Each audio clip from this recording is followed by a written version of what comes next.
Je m'appelle Daniel Brooks. J'ai 46 ans. Et jusqu'au jour de ma mort, j'ai honnêtement cru comprendre la prière. Je n'étais pas pasteur, ni responsable d'église, ni du genre très spirituel. Je suis technicien de maintenance dans une usine de fabrication dans l'Ohio, le genre de travail où vos mains sont toujours tachées de graisse et où votre esprit jongle sans cesse avec les heures supplémentaires. J'ai 2 enfants de mon premier mariage et je suis maintenant remarié pour essayer de faire fonctionner une famille recomposée. La vie n'était pas mauvaise, mais elle n'était pas paisible non plus. Il y avait toujours quelque chose qui tremblait, une facture en retard, un rendez-vous chez le médecin qui nous faisait peur. Des disputes qui ne s'arrêtaient jamais vraiment, qui s'arrêtaient juste un petit moment. Vous savez, ce genre de vie où l'on prie, mais où l'on essaie juste de survivre au quotidien. Et c'était moi. Priant mais sans croire, demandant mais sans attendre, parlant à Dieu mais sans l'écouter. Pendant des mois, j'avais supplié Dieu de me donner une percée, une aide financière, la guérison de mon dos, l'unité dans mon foyer. Je priais dans la voiture en allant au travail, je priais le soir quand la maison était silencieuse, je priais quand l'anxiété pesait lourdement sur ma poitrine, mais rien ne changeait. Au contraire, la vie me paraissait plus lourde. J'en suis arrivé à un point où je ne doutais plus de Dieu. Je doutais juste que ses promesses m'incluent. J'avais l'impression que tout le monde recevait des réponses, sauf moi. Et cette frustration silencieuse grandissait comme de la rouille dans mon cœur, rongeant lentement le peu d'espoir qui me restait. Puis vint le jour où tout s'effondra. De la fin de nuit, suite à un long service. Une des machines s'était bloquée et je suis monté pour la réparer comme je l'avais fait 1000 fois.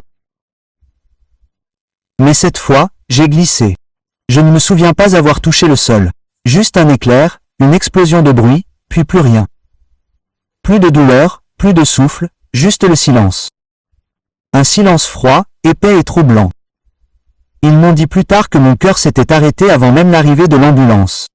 Mais pendant qu'ils me perdaient, je me réveillais ailleurs. Je flottais au-dessus de mon propre corps, les regardant me marteler la poitrine, entendant quelqu'un crier pour appeler le chariot d'urgence. Et quelque part derrière ce chaos, une voix, profonde, calme, indubitablement réelle, prononça mon nom. Daniel. Quand je me tournai vers cette voix, tout autour de moi changea. La pièce s'estompa. Le bruit s'estompa. Et je me retrouvai dans un univers qui me parut terriblement honnête. C'est alors que Jésus me dit quelque chose qui me bouleversa complètement.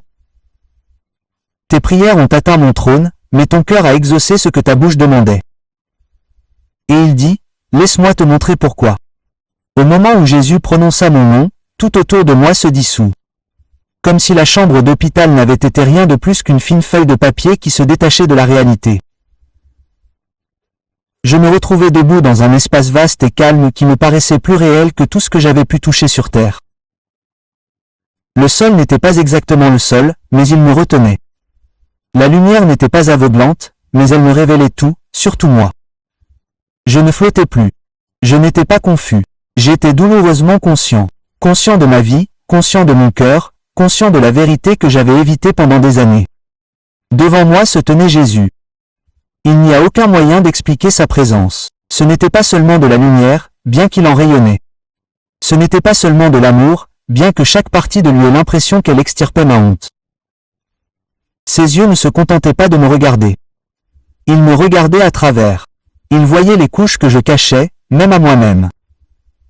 Il a répété mon nom, plus doucement cette fois. Daniel. Et lorsqu'il a parlé, le poids de chaque prière sans réponse dans ma vie est remonté à la surface comme des vagues dans ma poitrine. Je t'ai entendu, disait-il à chaque fois, à chaque mot. Mon souffle s'est arrêté. Parce qu'au fond de moi, je n'y avais pas cru. Pas vraiment. Puis Jésus a tendu la main. Au moment où il l'a fait, des scènes de ma vie sont apparues autour de nous, flottant comme des souvenirs vivants. Je me suis regardé prier dans mon camion, agenouillé dans la cuisine sombre, chuchotant dans mon oreiller quand je n'arrivais pas à dormir. C'étaient de vrais moments, mais ils étaient aussi douloureusement exposés. Jésus les a regardés et a dit, « Ta bouche a prié pour des bénédictions, mais ton cœur les a rejetées. » J'ai senti mes genoux faiblir. La honte m'a frappé comme une vague. Mais Jésus ne me condamnait pas. Il me révélait. Viens, dit-il, je vais te montrer les 7 choses qui ont conduit à ta bénédiction. Et d'un seul pas, j'ai été entraîné dans un royaume de compréhension, directement dans la révélation qui allait tout changer. La première scène que Jésus m'a montrée était si inattendue qu'elle m'a frappé plus fort que la chute qui a mis fin à ma vie. Nous étions debout dans ce royaume lumineux et calme quand soudain l'atmosphère autour de nous a changé. Une brume sombre s'est formée devant Jésus. Ni maléfique, ni démoniaque, juste lourde, épaisse, comme le genre d'air que l'on ressent juste avant qu'une tempête ne frappe. Dans cette brume, je me suis vu. Pas la version de moi debout à côté de Jésus, mais la version de moi sur terre, agenouillé au bord de mon lit, priant la tête dans mes mains. Cela aurait dû être un moment magnifique, mais ce ne l'était pas. Ma poitrine s'est serrée lorsque Jésus a dit « C'est ainsi que beaucoup de gens prient, toi y compris. » J'ai regardé cette version de moi-même prononcer des paroles de bénédiction, mais quelque chose n'allait pas. À chaque prière, je priais dans la scène. Des cordes noires se sont tendues dans ma poitrine. Des fils de ressentiment que j'ignorais même porter. Du ressentiment envers mon ex-femme. Du ressentiment envers mon patron. Du ressentiment envers des gens qui m'ont blessé il y a des années et ne se sont jamais excusés. Jésus s'est mis à l'écart et m'a fait ressentir ce qu'il ressentait chaque fois que je priais avec un cœur blessé. Ce n'était pas de la colère, ce n'était pas de la déception, c'était du chagrin, une profonde et tendre tristesse. Il a dit, « Tu m'as demandé la paix alors que tu étais en proie à des tempêtes dans ton cœur. » Puis il a levé la main et soudain mes prières, chaque mot, ont commencé à flotter vers le haut comme de petites lumières brillantes.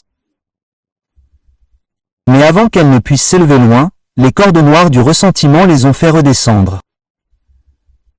J'en ai vu une tomber au sol et se dissoudre comme si elle n'avait jamais existé. Ma voix tremblait lorsque j'ai demandé, « Seigneur, est-ce que cela se produisait à chaque fois que je priais ?» Il a hoché la tête doucement. Le ressentiment ancre votre esprit dans le passé. Vous ne pouvez pas recevoir la bénédiction de demain tout en serrant les blessures d'hier. Les images ont défilé rapidement. Des moments où je repensais à de vieilles disputes. Des moments où l'amertume semblait justifiée. Des moments où le pardon semblait impossible. Jésus m'a regardé et m'a dit, « Leur pardonner n'a jamais eu pour but de prouver qu'ils le méritaient. Il s'agissait de te libérer pour que le ciel puisse s'ouvrir. » Puis il m'a touché l'épaule et la brume noire s'est instantanément dissipée. À ce moment-là, j'ai compris quelque chose que j'avais ignoré toute ma vie. Une prière prononcée avec un cœur blessé devient une prière blessée, et les prières blessées s'élèvent rarement.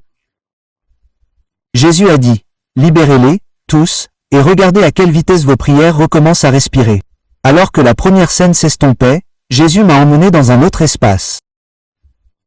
Cette fois, une pièce lumineuse et sans fin avec un seul miroir massif au centre. Je ne voulais pas le regarder, mais Jésus m'a guidé vers lui avec une fermeté tranquille qui m'a dit que cette révélation était tout aussi importante que la première. Lorsque je me suis finalement retrouvé face au miroir, je me suis vu en train de prier. Pas la version de moi debout à côté de Jésus, mais le Daniel de tous les jours, l'homme fatigué et stressé qui priait par désespoir plutôt que par foi.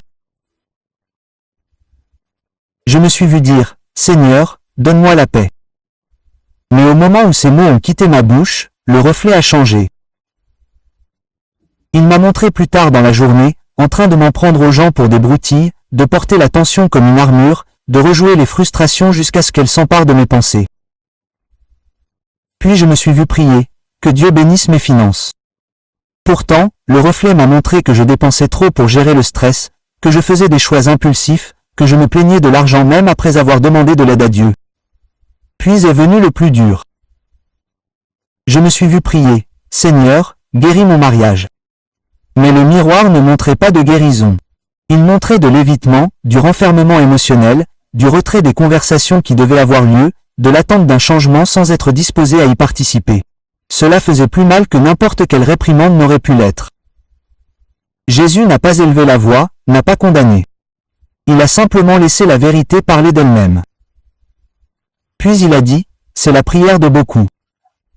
Ils demandent une chose mais vivent dans la direction opposée. Leur style de vie contredit leur demande. » Tandis qu'il parlait, le miroir s'éclaira et, pour la première fois, je vis le schéma complet. Mes prières et mes actions étaient constamment en conflit. Ma bouche demandait des bénédictions, mais mes choix leur résistaient. Jésus s'avança à côté de moi et ajouta, « La prière donne la direction, mais votre vie quotidienne est le chemin. Si le chemin s'oppose à la direction, vous vous sentirez toujours coincé. » Le miroir s'assombrit et je sentis un poids se soulever et atterrir en même temps. Soulagement que Jésus m'ait montré la vérité et la conviction, car j'avais vécu si longtemps sans la voir.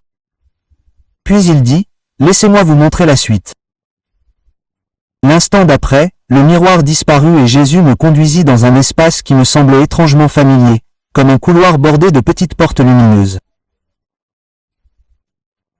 Chaque porte portait une étiquette, paix, provision, guérison, restauration, orientation.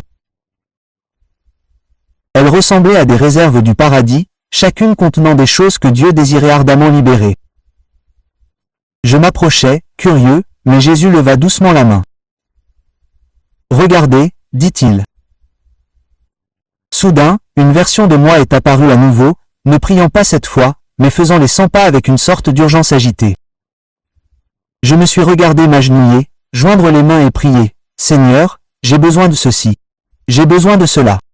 Dieu, donne-moi ceci. S'il te plaît, donne-moi cela. » Les mots n'étaient pas faux, mais quelque chose dans la scène semblait vide, mécanique, comme un homme tapant un code, sans parler à un père. Puis Jésus parla doucement. C'est ainsi que beaucoup m'abordent.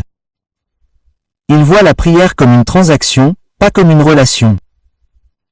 Et tandis qu'il disait cela, j'ai vu la version de moi-même tendre la main vers les portes lumineuses, mais au lieu de s'ouvrir, chaque porte est restée verrouillée. Non pas parce que Jésus a refusé, mais parce que quelque chose dans mon cœur n'était pas aligné avec lui. Je ne le cherchais pas. Je cherchais ce qu'il pouvait faire pour moi. Jésus s'est dirigé vers l'une des portes et a posé sa main dessus. La porte s'est éclairée, et à l'intérieur j'ai aperçu la paix. La vraie paix, celle qui apaise l'âme. Il s'est retourné vers moi et a dit, « Ce ne sont pas des récompenses. C'est le débordement naturel de la relation avec moi. Mais lorsque vous recherchez le don au-dessus du donateur, la bénédiction ne peut pas rester pure. » J'ai regardé la scène changer. La version de moi-même en prière a terminé sa requête, s'est levée et s'est éloignée, sans jamais s'arrêter, sans jamais écouter, sans jamais rester assez longtemps pour communier. Ma prière était devenue une liste, et Jésus était simplement celui qui devait l'accomplir. Cette prise de conscience m'a touché plus profondément que je ne l'aurais cru. Jésus a continué, « Quand la prière devient un distributeur automatique, vous me réduisez à un système. Et les systèmes répondent à des boutons, pas à des cœurs. » Il m'a regardé avec tendresse, pas en colère, pas déçu, mais presque blessé par la distance que j'avais créée. « Je te voulais, a-t-il dit. Mais tu voulais des réponses. » Les portes lumineuses se sont atténuées lentement jusqu'à ce que leur lumière disparaisse dans l'air, ne laissant que Jésus debout devant moi. Et puis il a dit, « Laissez-moi vous montrer la prochaine chose pour que vous compreniez encore plus clairement. » Avant que je puisse pleinement assimiler la dernière révélation, Jésus m'a emmené dans un autre espace. Cette fois, plus sombre, mais pas effrayant. J'avais l'impression d'être dans un endroit où des vérités non dites flottaient dans l'air, attendant d'être reconnues.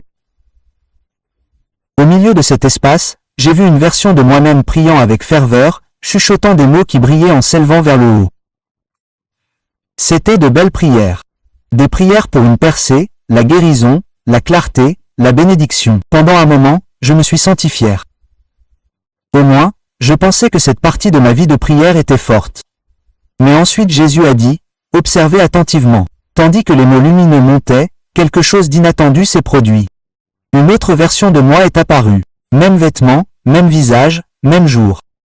Quelques minutes seulement après la fin de la prière, cette deuxième version de moi a commencé à parler avec presque négligemment. Cela n'arrivera probablement pas. Ma chance ne tourne jamais. Les choses s'effondrent toujours pour moi. Je suppose que c'est ainsi que va la vie.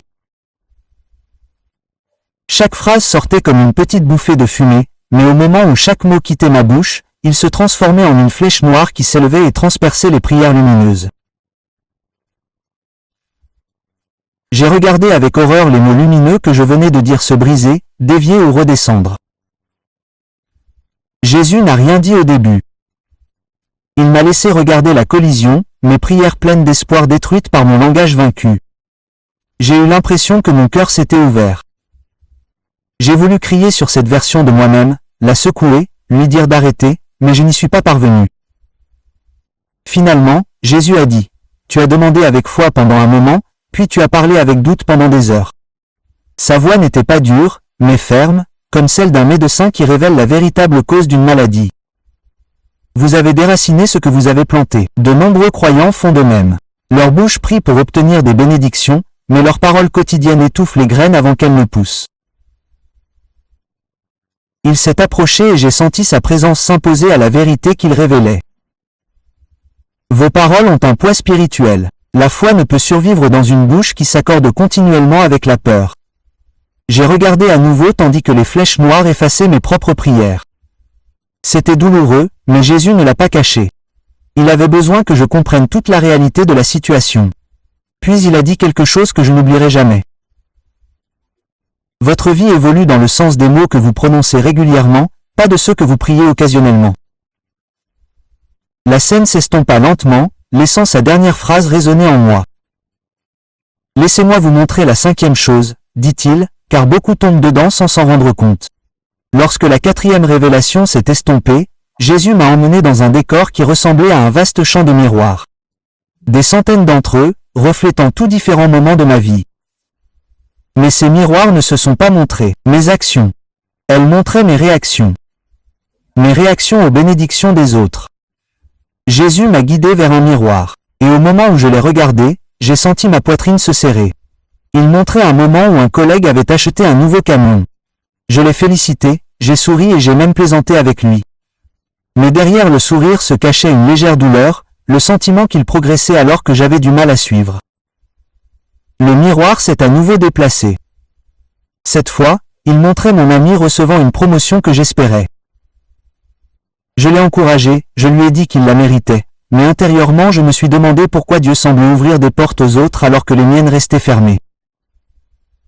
Puis une autre scène est apparue. En parcourant les médias sociaux, je voyais des familles en vacances, des pasteurs publiant des témoignages, des gens célébrant de nouvelles maisons, des corps guéris, des percées, des miracles, et même si je ne l'ai pas dit à voix haute, quelque chose en moi me murmurait, pourquoi pas moi? Pourquoi pas encore? Pourquoi toujours eux? Je me suis senti exposé. Non pas parce que Jésus m'a fait honte, mais parce que j'ai réalisé que l'envie n'était pas forte en moi. Elle était subtile, assez silencieuse pour passer inaperçue, assez forte pour empoisonner mes prières. Jésus s'est approché de moi et a dit, « L'envie crée un brouillard autour de votre esprit. Elle vous empêche de voir ce que je fais pour vous parce que vous êtes trop occupé à regarder ce que je fais pour les autres. » Il agita doucement la main et tous les miroirs s'embuèrent comme s'il était recouvert d'une fine couche de fumée. C'est ce que l'envie fait à la prière, continua-t-il. Elle brouille la clarté. Elle déforme la gratitude. Elle convainc le cœur que je suis bon envers les autres mais réservé envers vous. La scène changea à nouveau et je vis quelque chose que je n'aurais jamais imaginé. Chaque fois que je priais en comparant secrètement ma vie à celle de quelqu'un d'autre, la prière s'élevait.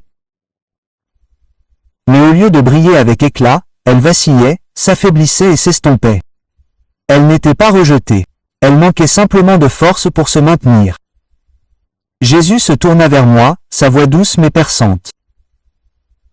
On ne peut pas recevoir pleinement quand son cœur croit que quelqu'un d'autre est toujours plus digne. L'envie vous enchaîne à l'histoire de quelqu'un d'autre, vous empêchant d'entrer dans la vôtre. Je regardais à nouveau les miroirs, chacun montrant désormais une personne différente à laquelle je m'étais involontairement comparé, et pour la première fois, je réalisais que cette comparaison avait discrètement réécrit le scénario de mes prières. Jésus posa sa main sur mon épaule. « Célébrez-les, bénédictions, dit-il, parce que leur bénédiction n'est pas votre perte. Et lorsque vous êtes libéré de la comparaison, votre cœur devient suffisamment ouvert pour que je puisse m'y déverser librement. » Les miroirs se sont dissous comme la poussière dans le vent, et sa voix est revenue. Laissez-moi vous montrer la 6e chose. Lorsque le champ de miroirs a disparu, Jésus m'a conduit dans un espace plus calme. Si calme que je pouvais entendre ma propre respiration, mes propres pensées, les parties de moi-même que j'ignorais habituellement. Devant nous est apparu un long chemin fait de lumière qui s'étendait vers l'avant et s'estompait au loin. Le long de ce chemin se trouvaient de petits marqueurs, chacun brillant doucement comme des points de contrôle. Jésus m'a conduit vers le premier, et lorsque j'ai regardé attentivement, j'ai vu un souvenir gravé dessus, un moment où Dieu m'avait poussé à m'excuser auprès de quelqu'un que j'avais blessé.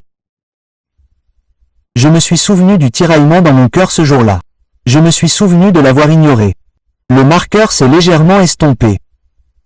Nous sommes passés au suivant. Il montrait un moment où je me suis senti poussé à recommencer à payer la dîme après des années d'incohérence. Je l'avais clairement ressenti à l'époque, mais la peur et les excuses ont pris le dessus. Le marqueur s'estompa légèrement, s'estompa, puis une autre. Un moment où j'ai senti que je devais pardonner à un proche. Je l'ai évité pendant des mois. Un autre marqueur s'est estompé, un autre où je me suis senti poussé à arrêter certaines habitudes qui me sapaient l'esprit. Mais je me suis dit que je m'en occuperais plus tard. Et encore une fois, la lumière s'est estompée. Jésus m'a laissé tout absorber sans parler.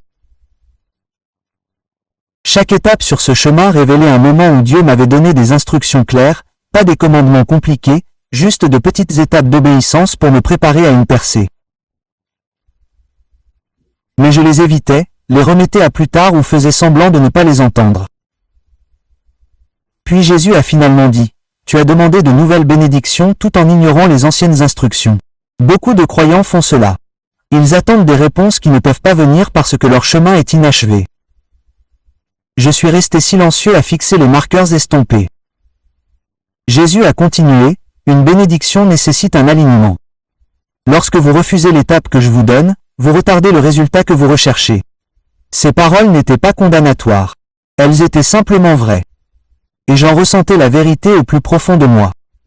J'avais prié pour être guidé, mais je m'étais éloigné du chemin. J'avais prié pour une percée, mais j'avais évité les étapes mêmes qui y mèneraient. Jésus a pointé du doigt l'extrémité du chemin. Je pouvais voir une immense porte lumineuse au loin, rayonnante, magnifique, remplie de la promesse de tout ce pourquoi j'avais prié. Mais le chemin qui y menait était inachevé, incomplet, interrompu par toutes les instructions que j'avais ignorées. Ta bénédiction, a dit Jésus, n'a jamais été refusée. Elle attendait que tu bouges. J'ai ressenti comme une douleur profonde, un mélange de regret et de clarté. Puis Jésus a posé sa main sur mon dos et m'a dit doucement, « Viens, il y a encore une chose que tu dois voir. » Tandis que Jésus me guidait, le chemin lumineux se dissipait et nous entrâmes dans un espace que je n'avais jamais vu auparavant. C'était vaste mais vide, silencieux mais lourd, presque comme un endroit où les pensées prenaient forme avant même que les mots ne soient prononcés. Au milieu de ce vide se tenait une seule silhouette. Encore moi, mais pas la version en prière, pas la version blessée. Celui-ci avait l'air petit, incertain, hésitant. Il ouvrit la bouche pour prier, mais chaque mot semblait lui être arraché, comme s'il n'était pas sûr que Dieu veuille l'entendre. Jésus dit doucement, « C'est la racine de nombreuses prières brisées. » La scène changea et soudain je vis quelque chose planer au-dessus de cette version hésitante de moi-même. Une image déformée de Dieu, faible, floue, déformée comme du verre trempé dans l'eau. Ce n'était pas le vrai Jésus. Ce n'était pas le Père. C'était mon idée de Dieu façonnée par des années d'incrédulité et de vieilles blessures. Elle semblait lointaine, inaccessible, mi-satisfaite, mi-déçue. Un Dieu qui aimait en théorie mais qui restait renfermé dans la pratique. Jésus s'approcha de l'image déformée et dit, « Beaucoup ne prient pas pour moi, mais pour la version de moi qu'ils ont créée dans leur douleur. » Ces mots me traversèrent directement parce que je savais que c'était vrai. L'image que j'avais priée pendant des années n'était pas le Dieu qui se tenait à mes côtés maintenant. Je priais comme si je parlais à quelqu'un qui s'irrite facilement, quelqu'un qui tenait les comptes, quelqu'un qui ne bénissait que les personnes parfaites, quelqu'un qui me tolérait plus qu'il ne m'aimait. Tandis que je regardais la silhouette déformée au-dessus de moi en train de prier, Jésus continua, « Quand vous croyez que je suis distant, votre prière devient timide. Quand tu crois que tu me déçois, ta prière devient craintive. Et quand ton cœur me voit comme incohérent, ta prière devient instable. L'image déformée palpitait à chaque mensonge auquel j'avais cru. Tu n'es pas digne. Tu échoues constamment. Dieu est fatigué de tes demandes. Tu n'as pas encore gagné sa bénédiction. Tu devrais t'attendre à moins. Et à chaque mensonge, les prières de cette version timide de moi devenaient plus petites, plus faibles, s'élevant à peine de quelques pieds avant de disparaître dans les airs. Puis Jésus parla avec une fermeté qui ressemblait à des chaînes qui brisent la vérité. Tes prières n'échouaient pas parce que j'étais loin. Elles échouaient parce que ta croyance disait que je l'étais. Soudain, l'image déformée se brisa comme du verre frappé par la lumière. Le vrai Jésus, doux, présent, plein d'amour, se tenait à sa place. Il dit, « Une mauvaise image de moi crée une mauvaise posture en toi. Mais quand tu me vois tel que je suis vraiment, tout change. » La version timide de moi-même leva la tête. Et au moment où il le fit, ses prières s'élevèrent avec force, clarté et rayonnement, jaillissant comme des rayons de lumière pure, sans que rien ne les bloque. Jésus se tourna vers moi, son expression douce, presque pleine d'espoir. « Si tu connaissais vraiment mon cœur, dit-il, tu prierais avec confiance, sans prudence. Tu demanderais avec audace, sans crainte, et tu aurais confiance que je prends plaisir à donner ce qui correspond à mon amour pour toi. » La scène s'estompa lentement, ne laissant que Jésus debout à mes côtés. Il me regarda avec une profondeur qui fit taire tous les doutes que j'avais pu avoir. Il dit que c'était la 7e chose, car lorsque tu me vois mal, tout le reste s'effondre, mais lorsque tu me vois bien, tout le reste s'aligne. Et avec cela, la révélation fut complète. Lorsque la révélation finale s'est estompée, je m'attendais à ce que la lumière autour de nous s'éteigne ou que le royaume change. Au lieu de cela, tout est devenu plus lumineux. Si lumineux que j'ai dû me protéger les yeux. Lorsque la luminosité s'estompa, une fois installée, j'ai réalisé que Jésus m'avait amené à un endroit élevé, presque comme si j'étais sur une montagne faite de lumière. En dessous de nous se trouvait une vaste étendue qui s'étendait plus loin que tout ce que j'avais vu sur terre. Au début, cela semblait vide, mais Jésus a touché mon épaule et soudain le paysage s'est animé. J'ai vu des gens, d'innombrables personnes, des hommes, des femmes, des adolescents, des personnes âgées, des familles. Certains priaient dans des chambres, d'autres dans des voitures, d'autres sur des bancs d'église, d'autres pleuraient sur le sol des salles de bain. Leurs prières s'élevaient comme de petites lumières dans les airs. Mais beaucoup ne s'élevaient pas loin. Certaines vacillaient, d'autres dérivaient latéralement. Certaines brillaient magnifiquement, mais étaient empêtrées dans des choses qu'elles ne réalisaient pas. L'amertume, le doute, la comparaison, la peur. Jésus a dit, « Ce sont mes gens. Ils m'aiment. Ils me cherchent. » Mais beaucoup ne savent pas pourquoi leurs prières sont en difficulté. Ils s'en veulent à eux-mêmes. Ils en veulent au ciel. Ils en veulent au temps. Mais le blocage est dans le cœur, pas dans ma volonté. J'ai regardé Jésus parcourir les millions de prières vacillantes. Et il n'y avait aucune colère dans ses yeux, seulement de la tristesse et un amour profond et douloureux. Il s'est tourné vers moi et m'a dit, « C'est pour cela que ces choses t'ont été montrées. Non pas pour condamner, mais pour libérer, non pas pour juger, mais pour éveiller. » Puis il a prononcé des mots qui ont semblé s'incruster dans mon âme. « Dis-leur que je ne les ignore pas. Dis-leur que je suis plus proche qu'ils ne le pensent. Dis-leur que leurs prières ne sont pas perdues. Elles sont mal alignées. Et l'alignement commence par le cœur. » Je me suis senti petit, incompétent, dépassé. « Seigneur, pourquoi moi ?» ai-je demandé. « Je ne suis pas un pasteur, je ne suis pas un enseignant, je suis juste un homme qui essaie de comprendre la vie. » Jésus s'est approché et, pour la première fois, il a parlé d'un ton à la fois doux et autoritaire. C'est exactement pour cela. Je n'envoie pas les parfaits. J'envoie les volontaires. Les gens croiront votre histoire parce que vous êtes ordinaire, parce que vous êtes honnête, parce que vous avez vécu cela. Il a tendu la main et quand je l'ai touché, des images ont jailli. Moi partageant mon témoignage, des gens qui pleurent, des familles restaurées, des croyants qui prient différemment, des chaînes qui se brisent dans des endroits secrets du cœur. Jésus dit alors, avertis-les, enseigne-leur. Dis ce que tu as vu. car beaucoup prient pour des miracles tout en retenant les choses mêmes qui les en empêchent. Montre-leur le chemin du retour. Et avec ces mots, la mission fut scellée en moi comme un feu qui ne pouvait être éteint. Au moment où Jésus eut fini de me parler de la mission, la lumière autour de nous commença à s'éloigner, non pas en s'estompant, mais en se retirant comme si j'étais attiré en arrière à travers un tunnel de chaleur et de gravité. Ma poitrine se serra, mes oreilles se remplirent d'un bruit assourdissant. Et soudain, tout devint sombre. Puis la douleur me frappa. Une douleur aiguë, lourde et choquante. Mes yeux s'ouvrirent brusquement sur les lumières aveuglantes de l'hôpital, un masque sur mon visage, des voix criant des ordres. Une infirmière se pencha sur moi, les larmes aux yeux. Il était de retour. Il respirait. Je sentais à nouveau le poids de mon corps, la piqûre dans mes poumons, le froid de la pièce, la sueur sur ma peau. Mais à l'intérieur, quelque chose était différent. Quelque chose de fondamental avait changé. Je ne ressentais pas de peur. Je ne ressentais pas de confusion. Je ressentais un objectif clair et stable. Dans les jours qui ont suivi, j'ai réalisé que le changement n'était pas temporaire. J'ai prié différemment. J'ai pardonné plus vite. J'ai arrêté de parler de ma vie comme d'une défaite.